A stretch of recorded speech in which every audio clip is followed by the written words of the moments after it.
नमस्कार बंधुरा केमन आছেন আপনারা সবাই आशा करी ভালো আছেন। তো আজকে আমি বানাচ্ছি পুঁই মিটুলি তরকারি। তো এটা এখানে তো খুব বেশি পাওয়া যায় না, আমি যদি বাড়িতে থাকতাম তাহলে এতদিনে অনেকবারই খাওয়া হয়ে যেত। তো বাজারে দেখতে পাওয়া গেছিল তাই নিয়ে এসেছে। মিচুরি ভর্তি বলবো না, মিটুলি আছে, তার সঙ্গে পাতা ডাঁটা সবই আছে, যাই পাওয়া যায় তাই সেই জন্য সেটাই রান্না করছি, আপনাদের সঙ্গে শেয়ার করছি।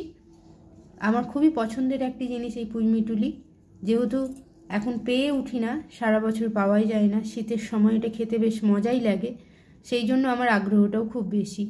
বাজারে পাওয়া যেতেই নিয়ে এসছে, তাই আপনাদের সঙ্গে শেয়ার করছি। দেখুন কেমনভাবে বানাই। পুঁই মিটুলি রান্নার জন্য প্রথমেই পুঁই মিটুলি শাক ডাঁটা যা ছিল সবকে এরকম ছোট ছোট করে কেটে নিয়েছি, আর এদিকে কেটে নিয়েছি আলু বেগুন আর কচু লম্বা লম্বা করে কেটে নিয়েছি। এদিকে কড়াইয়ের মধ্যে দিয়ে দিচ্ছি সরষের তেল, রান্নাটা পুরোটাই সরষের তেলে হবে। সরষের তেল গরম হয়ে গেলে ফোড়ন দিয়ে দিচ্ছি 5 ফোড়ন আর একটি শুকনো লঙ্কা ফোড়নের জন্য। ফোড়নটা ভাজা হয়ে গেছে, কেটে রাখা আলু বেগুন আর কচু দিয়ে দিলাম কেটে রাখা আলু বেগুন আর কচু একটু ভেজে নেব, চাপা দিয়ে দেব মিডিয়াম হিটে। সবজিগুলোকে ঢাকা দিয়ে হালকা করে ভেজে নিয়েছি, দিয়ে দিচ্ছি স্বাদ মতো নুন সঙ্গে হলুদ। এবারে আবার একটু ভালো করে নেড়ে নেব। নুন হলুদ দিয়ে একটু নাড়াচাড়া করে নিয়েছি, এবার দিয়ে দেব ঝাল বুঝে লঙ্কার গুঁড়ো, দিয়ে আবার একটু ভালো করে সবজিগুলোকে হলুদ নুন লঙ্কার সঙ্গে একটু ভাজা ভাজা করে নেব। সবজিগুলোকে আরও কিছুক্ষণ ধরে ভালো করে ভেজে নিয়েছি, এবার এর মধ্যে আমি কেটে রাখা পুঁই মিটুলিগুলো দিয়ে দিচ্ছি। এবারে সব কিছু ভালো করে নেড়ে চেড়ে মিশিয়ে নেব, যাতে সুন্দরভাবে সব কিছু ওপর নিচ করে মিশে যায়। ভালো করে নেড়ে নেব, দিয়ে চাপা দিয়ে মিডিয়াম হিটে রান্না করতে দেব। এখন আমি নুন দেব না, কারণ আলু বেগুন আর কচুর সঙ্গে যে নুন দিয়েছিলাম সেই নুনটা তো আছেই। তো পুঁই মিটুলিটাকে একটু নামতে দেব, নরম হতে দেব, নরম হওয়ার পরে তারপরে আমি দেখব যে নুন কতটা লাগবে। ব্যাস, এবার আমি চাপা দিয়ে দিচ্ছি। মাঝে মাঝে ঢাকা খুলে একটু নাড়াচাড়া করে দিতে হবে। দেখুন আস্তে আস্তে শাকটা পুঁই মিটুলি সমেত শাক সব নিচের দিকে নেমে যাচ্ছে, নরম হয়ে যাচ্ছে। তো মাঝে মাঝে এইরকমভাবে একটু নাড়াচাড়া করে দিতে হবে চাপাটা খুলে, আর হিটটা মিডিয়াম হিটে রাখতে হবে, বাড়িয়ে দিলে চলবে না।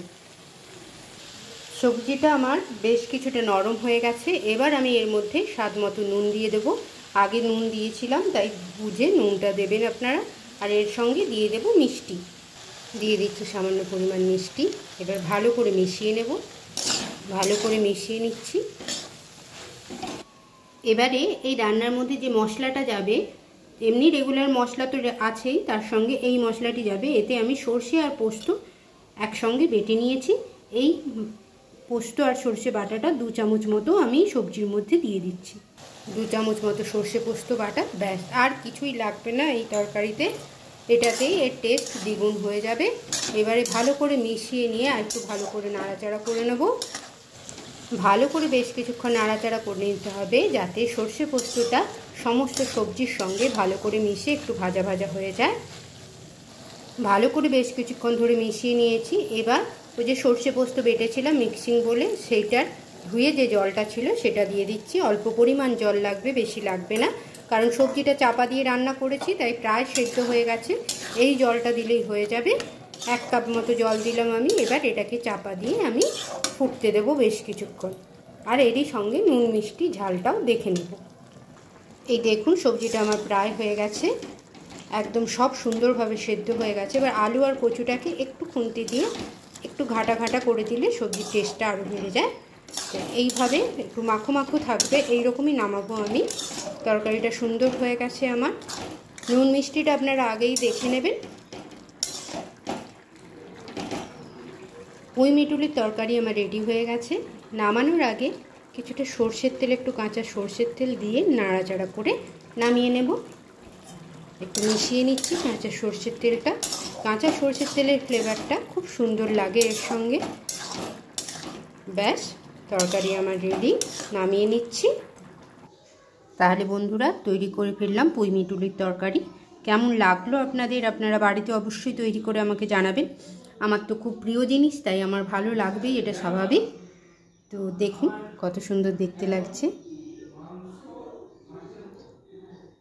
তাহলে বন্ধুরা আজকের মতো এইটুকুই রাখলাম। নমস্কার।